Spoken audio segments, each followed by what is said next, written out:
Yashodanandana Prajajanaranjana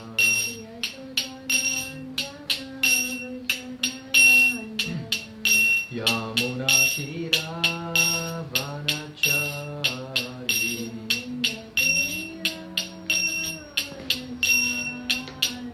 Jayo Radha Madhava Kunja Vihari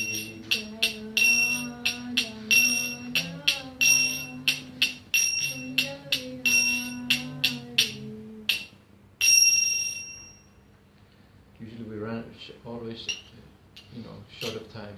So we actually have to verse to go with. Yeah, even more verses than usually.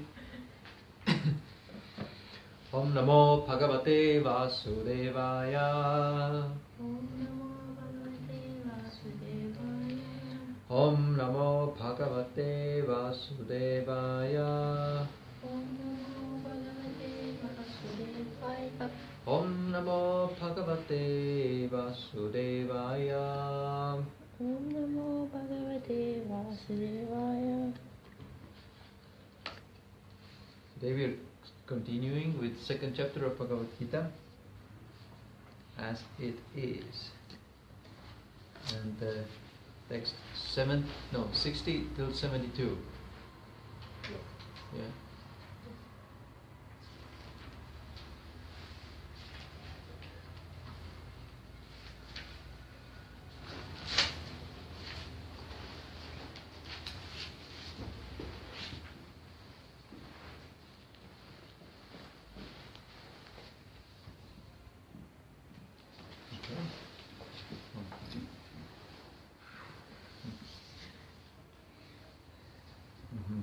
Chapter 2, contents of the Gita summarized, text 60.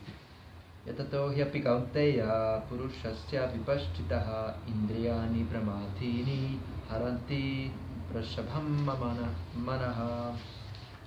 Translation. These senses are so strong and impetuous, O Arjuna, that they forcibly carry away the mind even of a man of discrimination who is endeavoring to control them.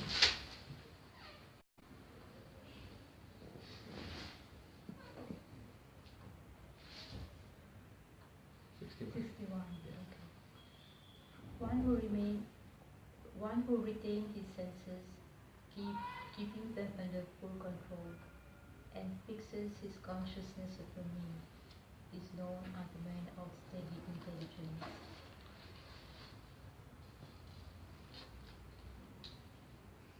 While contemplating the objects of the senses, a person develops attachment for them. And from such attachment, lust develops, and from lust, anger arises.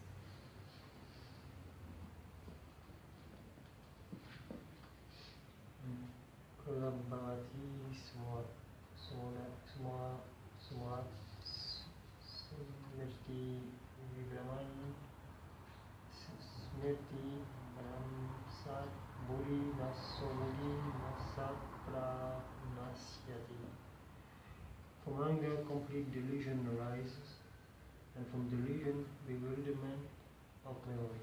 When memory is bewildered, intelligence is lost, and when intelligence is lost, one falls down again into the material pool. 64.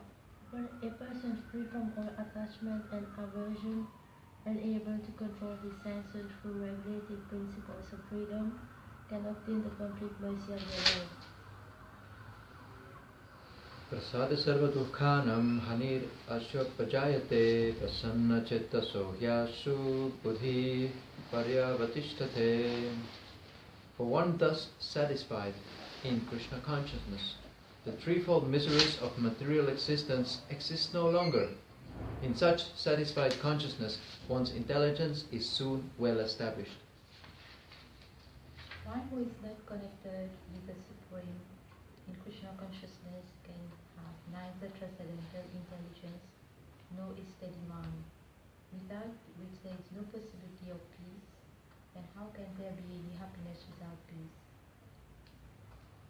As As a strong wind sweeps away a boat on the water, even one of the roaming senses on which the mind focuses can carry away a man's intelligence.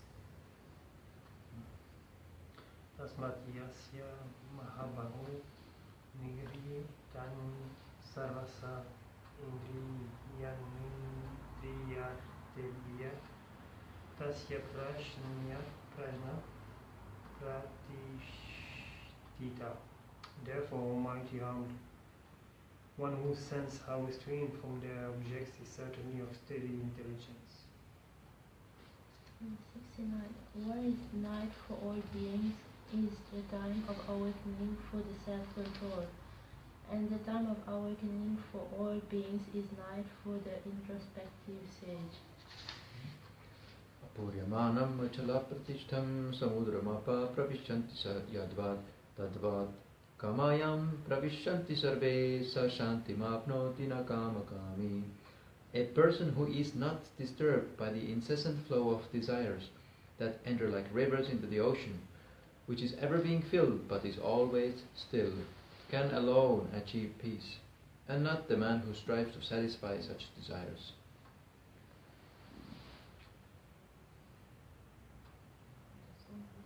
Okay. A person who has given up all desires for sense gratification, who lives free from desires, who have given up all sense of proprietorship and is devoid of false ego, he alone can attain real peace. That is the way of the spiritual and godly life, after attaining which a man is not bewildered. If one is thus situated, even at the hour of death, one can enter into the kingdom of God.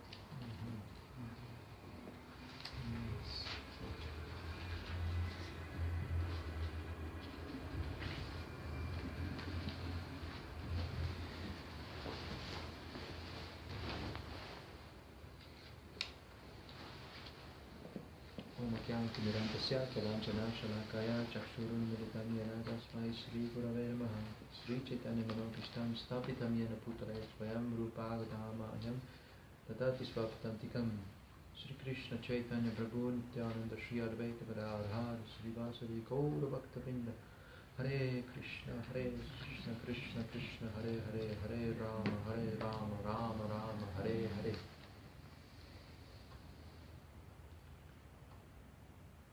Here Krishna, in the text 60, Krishna explains the power of senses, how the senses are so strong that they forcibly drag the mind towards the objects of the senses.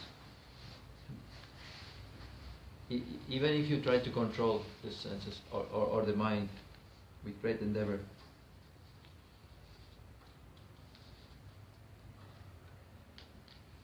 why? Because, well, we didn't create this body. It is given to us to use for some time by material nature under Krishna's direction. So Krishna ultimately has created the body.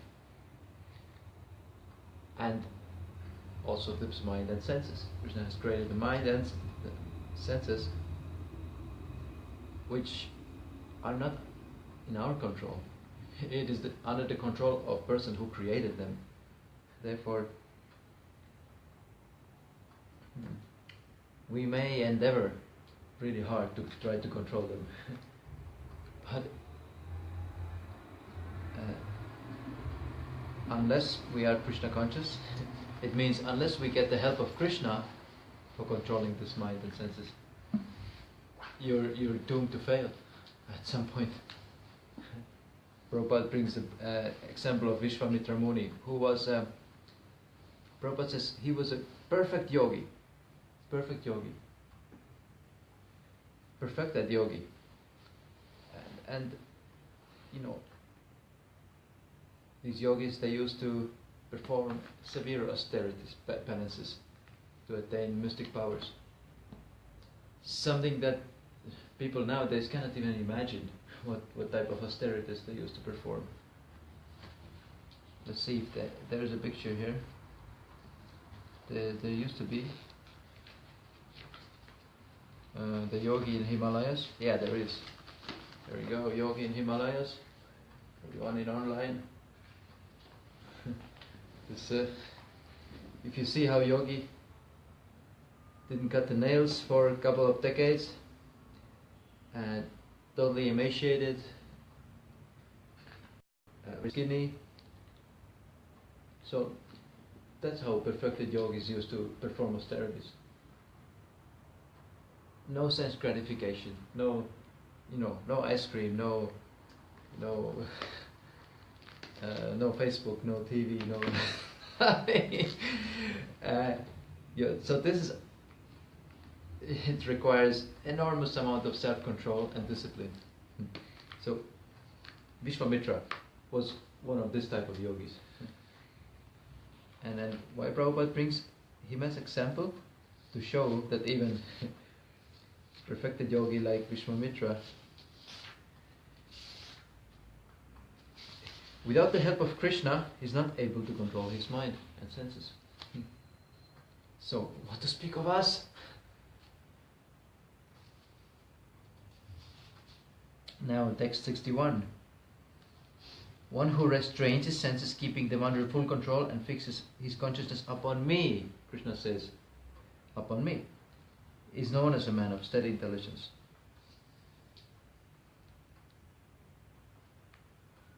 And Prabhupada gives another example, another pastime from Srimad Bhagavatam. Ambarish Maharaj, who was a king and householder and pure devotee, fully dedicated all his senses and mind in the service of the Lord. Sabai mana Krishna badara vindayor pacham chivaikuntha gunanuvarnane. It's a nice verse from 9th canto of Srimad Bhagavatam, describing how all his senses were engaged in certain type of activity in relation to Krishna.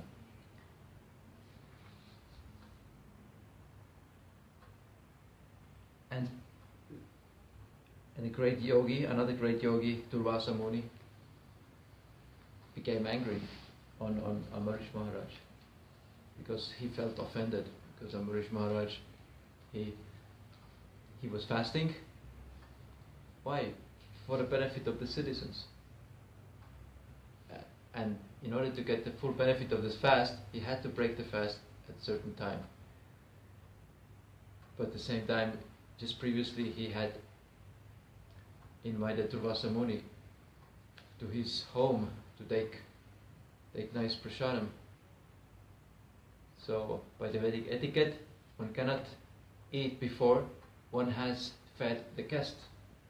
Until the guest has fully satisfied, only then the person who is a host can take their meal.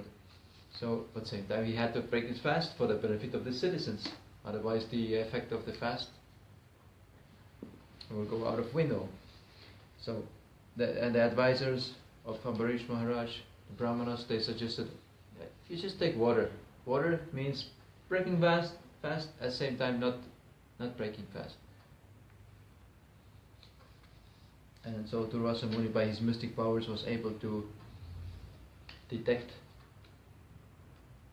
this activity of Ambarish Maharaj, and he became very angry, not knowing actually that Ambarish Maharaj is such a pure devotee, totally selfless, unmotivated, just wanted to benefit the citizens and please the Lord by his fasting and also the breaking fasting at the right time. So he became so angry and cursed Ambarish Maharaj. And immediately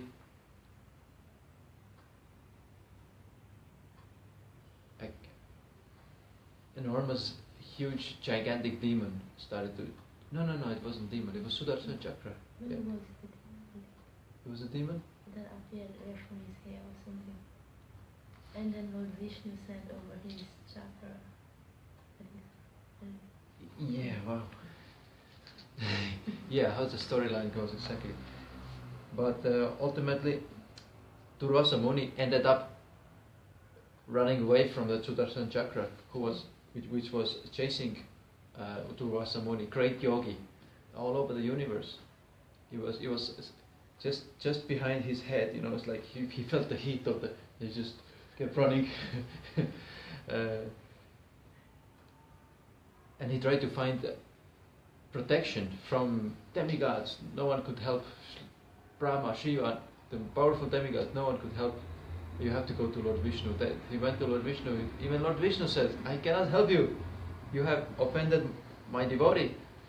I have no power to stop this chakra chasing you unless you go and ask forgiveness personally from this devotee." And then there was nothing else left to do for Durvasa Muni. So he fell down at the feet of Ambarish Maharaj, begged for forgiveness, and then the Sudarshan Chakra stopped bothering him. The point here is, again, Durvasa Muni, great yogi, performed so many austerities and had a lot of mystic power. And him compared to Ambarish Maharaj, didn't have mystical powers, was just constantly 24/7 engaged in the Lord's service, engaging all one's senses, hearing, speaking, tasting, touching, all one's senses were engaged in devotional service. And we see from the story, Ambarish Maharaj was superior to great powerful yogi by the power of devotional service. So, welcome, Maiden. You can join us for Bhagavad Gita discussion. Okay.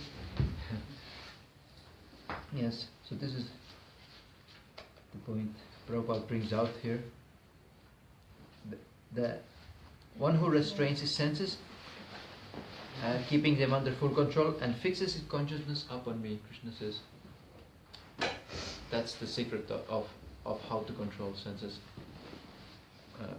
By fixing consciousness upon Krishna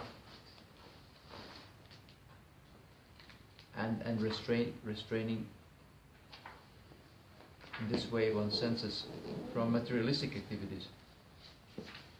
And that person is called a man of a steady intelligence. Yeah, Matpara devotee. Prabhupada brings Matpara.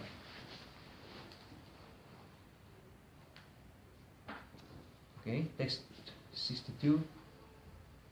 Now this is very important. 62 and 63 are very important key verses of Bhagavad Gita, I could say.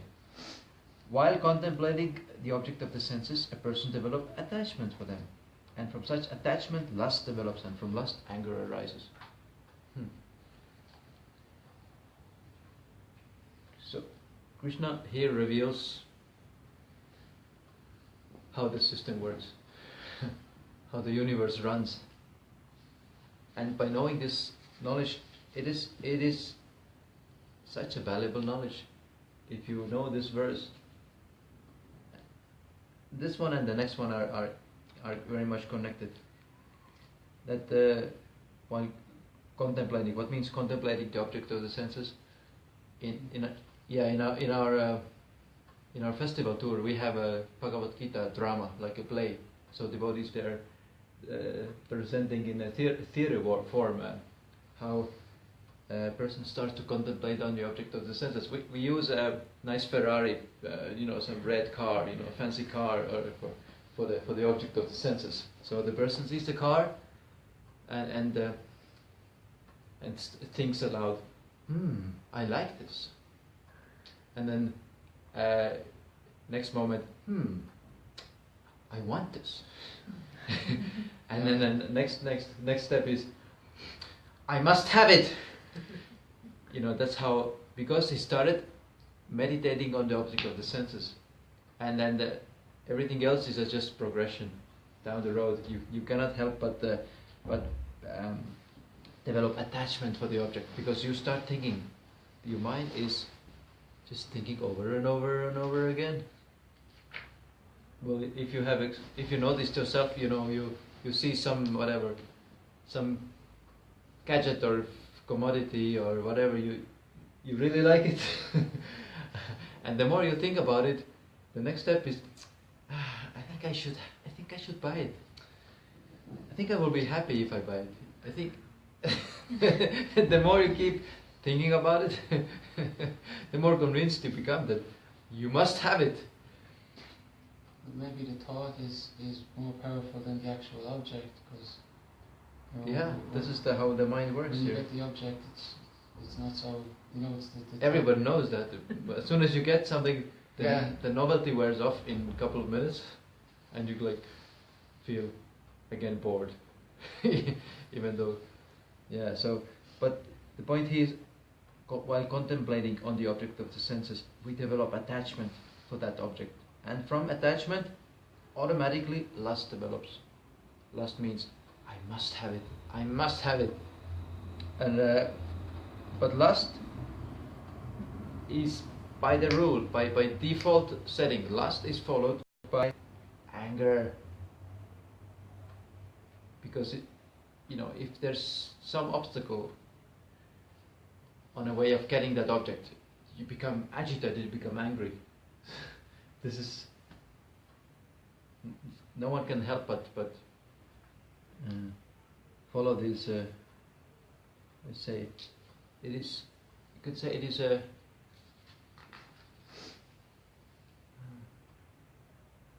steps of fall down. That's how you could actually explain this verse. It's like a progression of fall down. How fall down starts, from spiritual consciousness to falling down to material consciousness and getting entangled in the material world. It starts all just from thinking about the object of the senses. So if you know that secret, how it works, and if you're alert, you can save yourself from a lot of trouble, from falling down by stopping that contemplation from the very beginning. That's what we're supposed to do. And next verse, which is like a continuation, from anger, complete delusion arises. From delusion, bewilderment of memory. When memory is bewildered, intelligence is lost. And when intelligence is lost, one falls down again into the material pool. nice word. Material pool.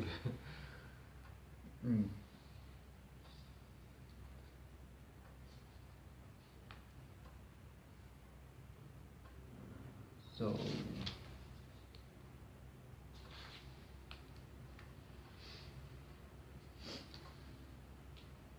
yes, so this is a progression here, step by step, how one falls down into material pool. Thinking of the object of the senses, then attachment develops, then lust. From lust, automatically anger arises. From anger, complete delusion. Delusion means, from bewilderment of memory, means all the knowledge, the spiritual knowledge that you have learned, it becomes covered over. You suddenly forget all the valuable instructions of Bhagavad Gita, Srimad Bhagavatam. And when memory is bewildered, intelligence is lost. Intelligence is lost means you're not able to make right choices anymore. And when intelligence is lost, one falls down. Boom. And Krishna gives us this knowledge for our benefit, so that we can protect ourselves. In our daily lives, it's very practical verse. We come in contact with the object of the senses. And if we know this and apply this, we can be protected and continue our devotional service steadily.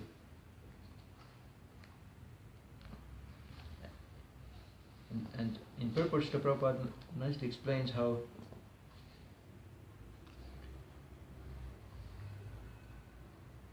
a person in Krishna consciousness can easily control one's senses. for example, impersonalists and these yogis, they avoid strictly delicious eatables because this is against austere lifestyle. Against us, it breaks their austerity to have suddenly big pile of halava or something. So their eating is very austere. But the Prabhupada says, for devotee accepts nice dishes offered to Krishna as prasadam, and there is no danger of fall down. Whereas impersonalists, they cannot enjoy life like devotees, because it's artificial renunciation, trying to stop the senses. Senses are meant to be engaged in Krishna's service. Then text 64, 63. 64. Person free from all attachment and aversion, able to control his senses through regulative principles of freedom, can obtain the complete mercy of the Lord.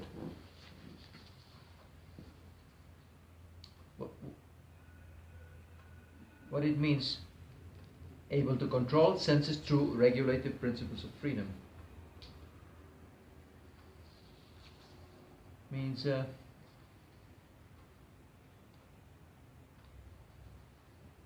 course, 4 regulative principles that we commit to follow in devotional service, which is not spiritual in itself. It is just, it brings you to the just a standard human existence, level of human being. No meat eating, no intoxication, no gambling, no illicit sex. So these 4 regulative principles are principles of freedom.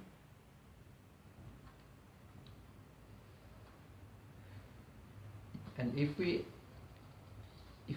make the endeavor to control our senses by engaging them in Krishna service, and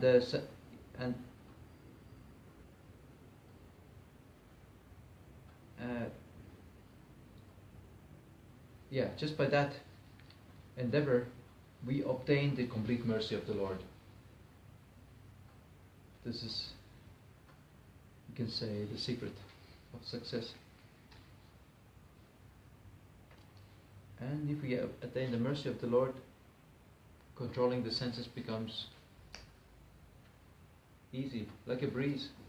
Because why? Because Krishna from within the heart gives a higher taste.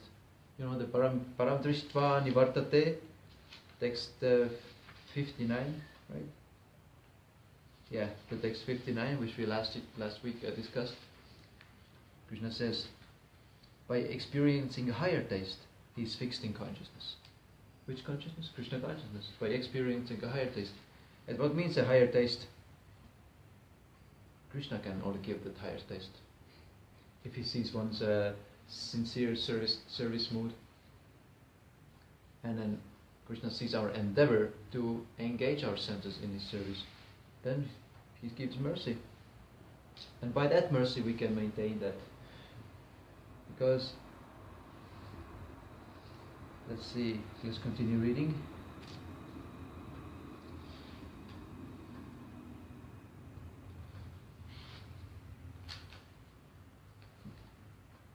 For one thus satisfied in Krishna consciousness, the threefold miseries of material existence exist no longer. In such satisfied consciousness, one's intelligence is soon well established.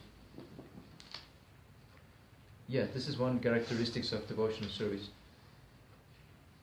Threefold miseries of material existence stop disturbing a devotee. You know what are the threefold miseries? Prabhupada speaks about this quite often.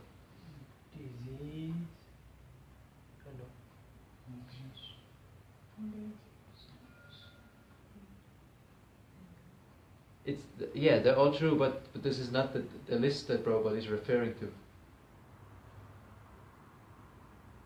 Threefold miseries, Adhyatmika, Bhautika, Adidaivika. Which means Adhyatmika, our own mind and body, causes us trouble constantly. Bhautika, other living entities, either bugs or other fellow human beings or whoever. And Adidaivika, the natural disasters like the snowstorm in Dublin, hurricanes, droughts, too hot, too cold, earthquakes, all these are so these threefold miseries. For one thus satisfied in Krishna consciousness, these threefold miseries exist no longer.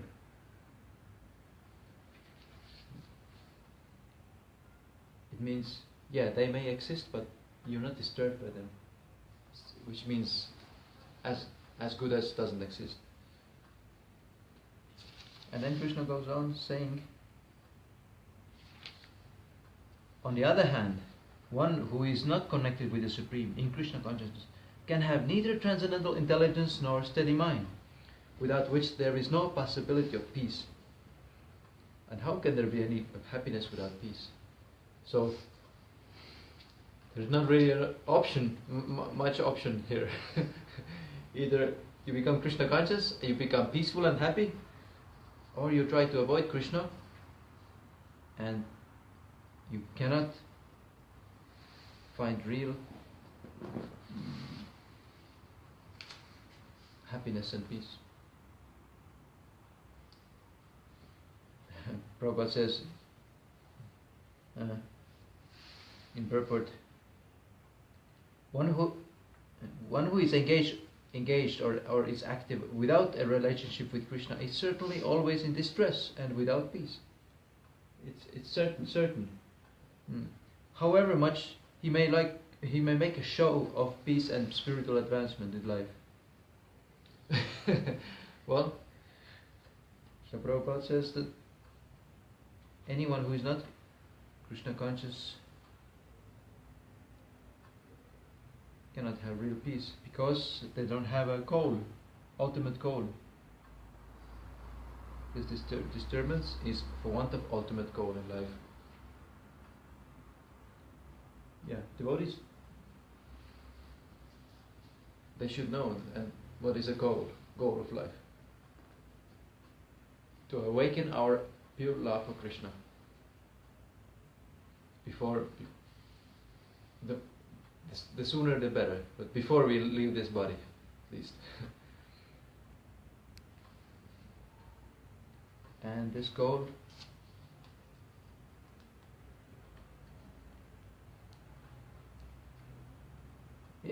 makes one peaceful. It is the ultimate goal. There's nothing higher to achieve.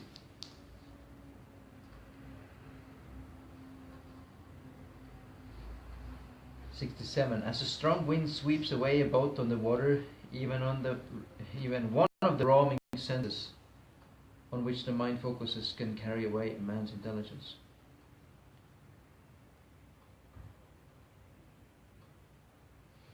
So the senses are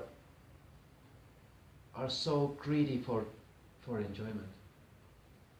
They, ear wants to hear some beautiful sounds. We want to smell something very aromatic. We want to see beautiful objects. Tasting. The tongue always very greedy for palatable dishes. So we're constantly being pushed and pulled by these senses, non-stop, from morning till evening. Only little peace you get is nighttime, perhaps, when you sleep. Otherwise, your senses are, through the mind, are constantly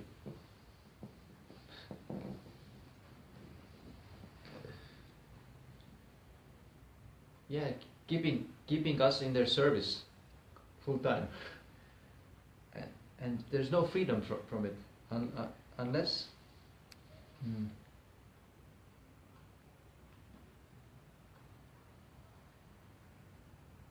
we focus on the secret is unless we engage our senses in in some practical service to Krishna. That's the next verse mentioning. And really there's no other solution. By the use of our intelligence, we have to engage our senses, our gross senses, in any active activity. What it is, whatever it is, doesn't matter. Cleaning the floor, washing dishes, making decorations for Krishna. Whatever activity it is, just engage your senses, and what's the benefit? Your mind automatically becomes absorbed in that activity, and it forgets about running after sense gratification, which is source of degradation. So that freedom we always have. We can always make this choice of engaging our senses in some activity, and some activity, not just activity, but in devotional service. And there's unlimited devotional services, unlimited opportunities. There's never, oh, I don't know what service to do. Well, service is chanting Hare Krishna is a service. Reading Bhagavad Gita or any book about Krishna is a service, is a practical service. Krishna accepted as a service. Because you serve Krishna, he says in end of Bhagavad Gita, by reading about him, you serve Krishna by your intelligence. So this is also service. And just anything you do. But Prabhupada says here also that one should practice this art under the guidance of a bona fide spiritual master. And this, who does so is called sadhaka, or a suitable candidate for liberation. So it means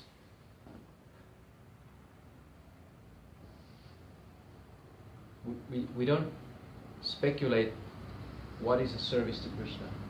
Someone may go to cinema. I'm going to cinema for Krishna. I'm going to whatever party for Krishna. Going to pub for Krishna. No, this is total speculation. It is never authorized by any scripture or sadhu or spiritual master. So therefore, Prabhupada says that this one should practice this art. What art? This art of engaging your senses consciously in devotion service. This is an art. But this should be practiced under the guidance of a bona fide spiritual master. Why? Because spiritual master is a representative of Krishna. And that's one of the roles of spiritual master. Spiritual master gives us service. Gives us some mission so that we can actually focus on and totally absorb ourselves in the mission.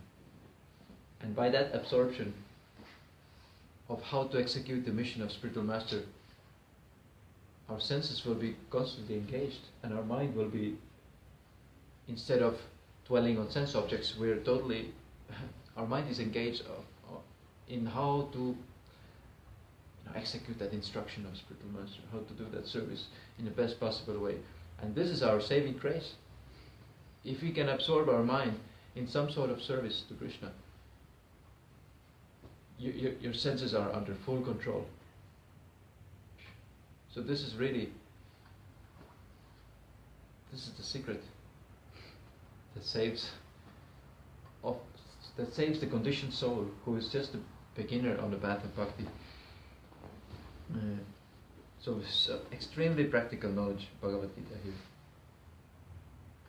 Because conditioned soul who is attached to sense enjoyment is not able to control the senses. As I explained, you don't have the power because senses are not created by you. It is created by Krishna, and it acts as Krishna has made them to act. It means sense object is just acting like a magnet to their senses. Your senses want, I want this. So there's another wonderful illustration here in Bhagavad Gita. I hope it's here. How representing the senses which are pulling. Was that the one with the steps? there's one, maybe not in this edition, but the nose and ear and tongue and everything. I don't have it here. Maybe in some other edition. It used to be in Gita. There's the horse, the body is a chariot. The mind is a drive. No. The soul is a passenger. The mind is a driver. And the horses that pull the chariot are the senses. Anyway, it's very simple analogy, but it's not in this Gita. Some of the editions it's there, or in some other book.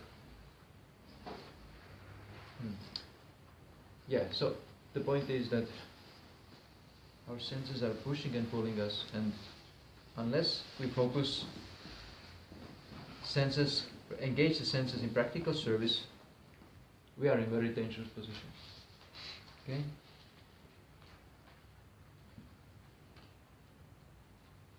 That next verse is the one that Lionel last week was asking about. What is the night for all beings is the time of awakening for the self-control, and the time of awakening for all beings is night for the introspective sage. And you were asking, right, Lionel, what is this night and day thing here? But you see, Prabhupada puts this in the middle of purport. The introspective sage remains alert in the night, which is in brackets. Not brackets. Night, it's in both. How do you call this? These things. Good. Quote? Yeah. Yeah, it's quote. It means, it is figuratively. It means that materialistic person has no idea of spiritual cultivation, spiritual development, and that higher taste that devotee is experiencing from devotional service. So people going out there for parties and then pubs and these things, they have no experience. This is like completely another world for them. They have no experience of that which devotee is fully absorbed in. At the same time, so that is night for that spiritual happiness is night for materialist.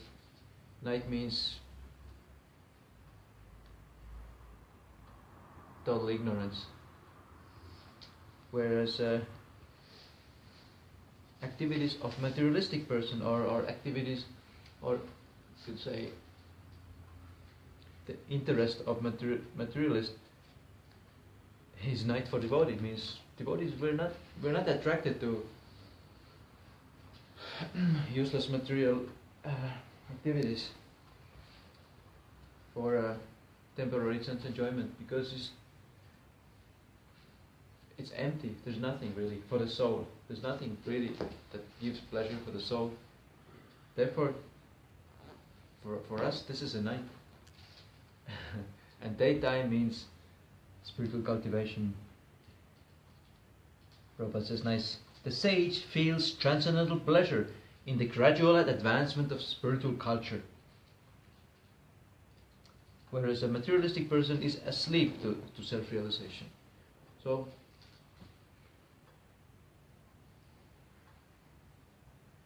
that's what it means. What is meant by what is night for one is day for other one, and then day for materialists is night for devotee, like this.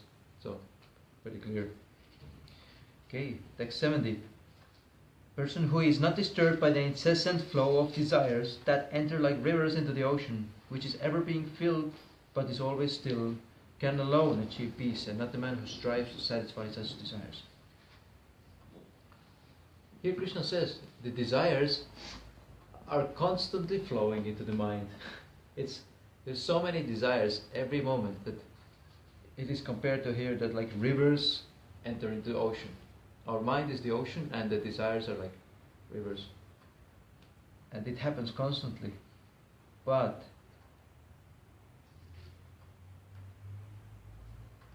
devotee should not be disturbed by this.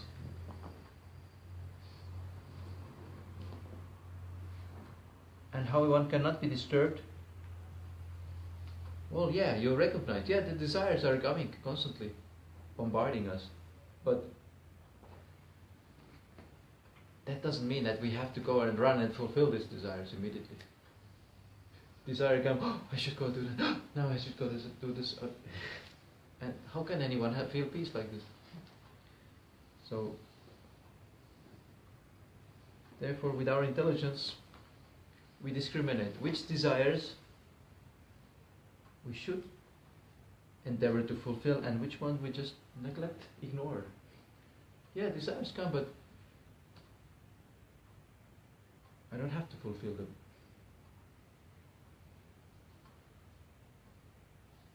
And this way, alone, we can achieve peace.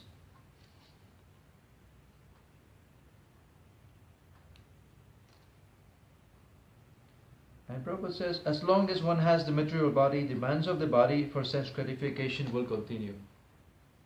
So, even you practice Krishna consciousness, and having material body, the demands of the body are always there, bothering.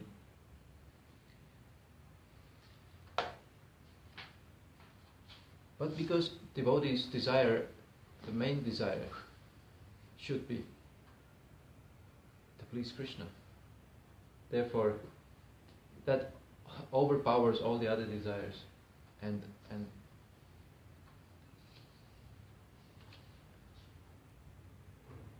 the result is peace, because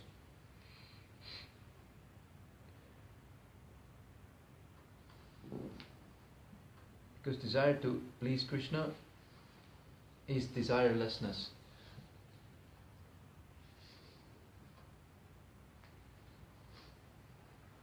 Because desire to please Krishna is not material desire, it's spiritual desire.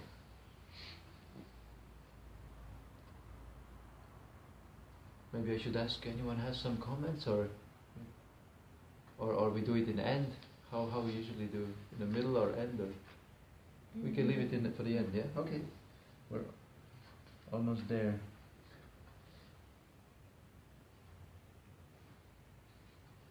Yes, because devotee is happy in having the opportunity to perform devotional service. Devotee feels that's all I need for happiness. I don't need any external gratification.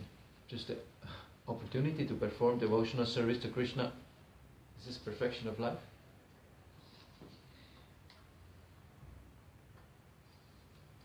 A person, 71, a person who has given up all desires for sense gratification, who lives free from desires, who has given up all sense of proprietorship and is devoid of false ego, he alone attains real peace.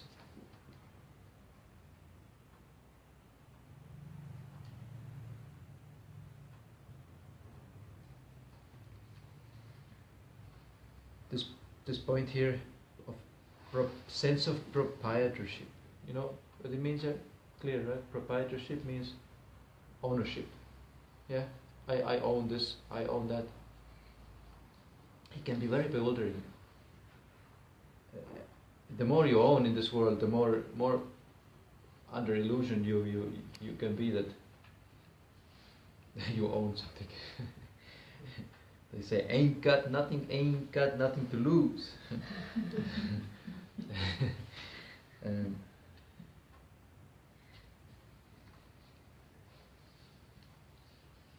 But it's total illusion.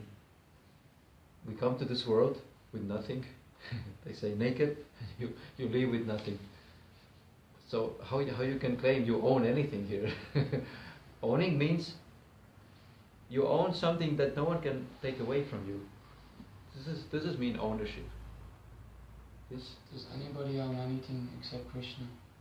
Like Krishna owns everything, but is there any other ownership in existence? You got the point. Yeah, you're right. Only Krishna owns. Even demigods don't own. Yeah, even they don't own anything. But there is one thing that all of us own. There's one thing, and it's nothing material. And what is that? The soul. I love. The soul. no, we are the soul. We don't own the soul. This is Christian philosophy. We are the body and we have a soul. No, we are the soul. And actually we don't own our soul even. Because it has come from Krishna as Krishna's eternal part. But what does the soul own? One only thing is the right to perform devotional service. This is the only thing we own actually. This is like our birthright, you could say. This is what we own. No, the right to perform devotional service, and that's our natural position. So we just own our true identity. Yeah. Nothing else. Yes.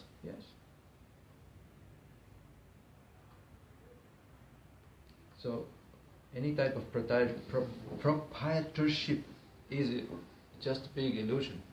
We're all, anything we so-called own in this world or in this life, even at the present moment, it's all just borrowed blooms. You know, you heard this, they're borrowed blooms. Blooms were like feathers, right? Where this saying came from, borrowed blooms. It's, I don't know, about 100 years ago there used to be like a ballrooms, you know, the ball dance, like a kind of a party, and then they used to put the feathers of some birds, some beautiful, colorful feathers. So these are called borrowed blooms. I heard explanation here. So everything we own, everything we use in our daily life, we don't own anything. We just temporarily have a opportunity or right to use it, and you have to give it up. Your bank balance, your nice house, fancy car. When death knocks on the door, hello, time to go. Yes, yeah, okay. I'll just take this with me and this with me. Sorry, you cannot take anything with you. You cannot even take your reputation with you that you have worked so hard for in this life. Because it's all borrowed blooms. It all belongs to Krishna. You know, Prabhupada often gives example how it's so ridiculous, you know. The politicians, they come to one piece of land and then they put the borders, they divide it, and then call it, this is France, this is England, this is Belgium, this is Germany, Australia. And then when Prabhupada tried to travel, to go to these places to share Krishna consciousness to people, in some places immigration officers, they stopped him. Why are you coming here? What are you doing here? And sometimes didn't want to let him to country. And it says, this, like dogs barking. But this doesn't belong to you. This land, you know, it's all just your mental concoction. This country here, or this, it doesn't belong to you. It was here before you were born. Yeah, and it will be here after you leave this body. So how you can say it belongs to you? So if you can see from Krishna Consciousness perspective, all these things, you see it's ridiculous. Yeah. So this is about proprietorship and false ego. Yeah. One can only feel that one owns something if one is under influence of false ego. So Krishna consciousness means being fully aware who is the real owner.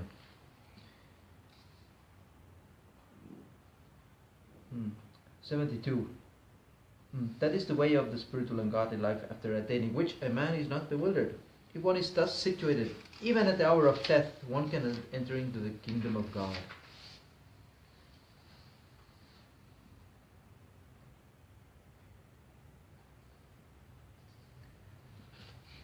And that is our goal, to be Krishna conscious at the moment of death, to remember Krishna at that most important moment. You can say, what is the most important moment through our lifetime.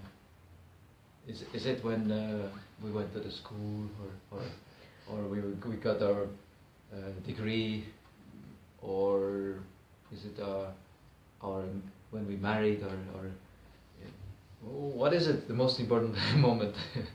Well, according to Bhagavad Gita, it is the moment you leave your body, because that will determine your next destination. So it is most important. And it is exam. So the doubt at the moment of leaving the body is linked with the soul. Yeah. Because the soul is the mind. Yam yam vapi smaran bhavam tajajante kalevaram. Krishna says in 8th chapter, whatever you think of at the moment of death, that will you achieve, that will you attain in your next life. So if you think of Krishna, boom, go back to Krishna. No need to take again material body, but if you have any material desire other than Krishna, you have to. I mean, Krishna is so merciful that he gives you a chance to fulfill desire. But to fulfill any material desire, you need material body. So therefore, you stay around for a little longer. But we want to be situated at the hour of death in a consciousness where think of Krishna. So this is the most important, the thought, but does this override the karma of our lives that we carry? Or this is more powerful than everything, or does this still come into play even with this powerful love of Krishna at the moment of death? Yes, you're right. It overrides the laws of karma. Everything. Yeah, it wipes out your karma if you. But it only applies if during your lifetime you have seriously practiced Krishna consciousness. It's just like day in, day out practice. It's not that casual kind of like a weekend practitioner. You have to be really give your full effort for the cultivation of Krishna consciousness. And it's not really depending on our effort. Ultimately, it's depending on Krishna's mercy. But the mercy comes when Krishna sees, oh, this soul is really endeavoring, really serious, and really wants to remember me, to serve me. And when Krishna sees our effort, he gives the mercy, he wipes out all the karma, and takes us back. So if we had such a strong realization, just very, very close to the end of our life, and it was so sincere that Krishna would see this like above. Maybe we didn't have so much faith in the past. Yeah, Krishna doesn't care about past. But if we were completely genuine towards the end of our lives and completely focused on Krishna, then that would be the most important thing. Yes, but you cannot hope to be genuine at the end of life if you today, take it easy. It has to start from right now, preparation, practice.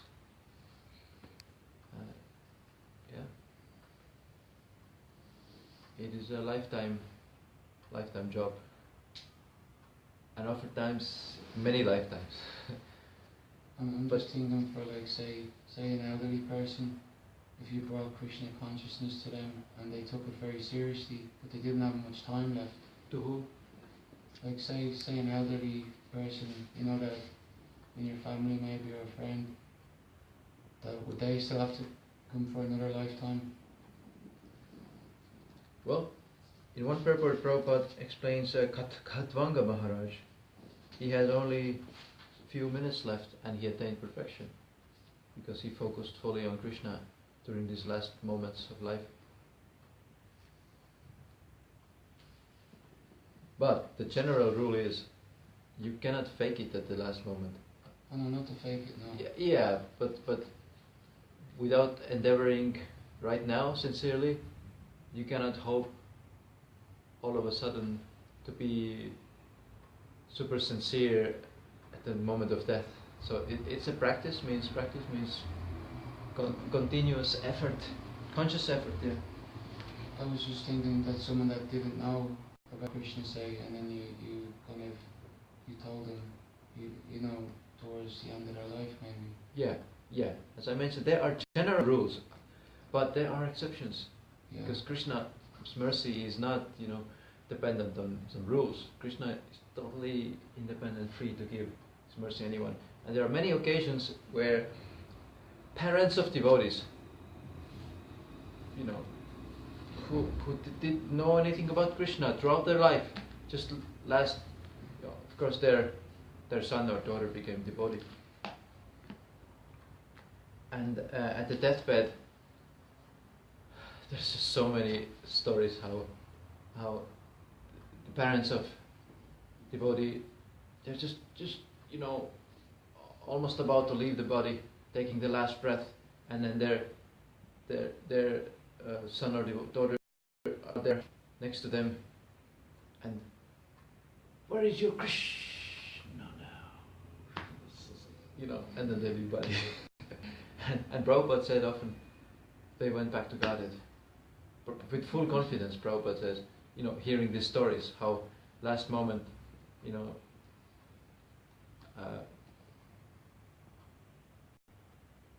some parent of devotee, all of a sudden, just before leaving the body, they like open eyes, like, Prabhupada, Swamiji,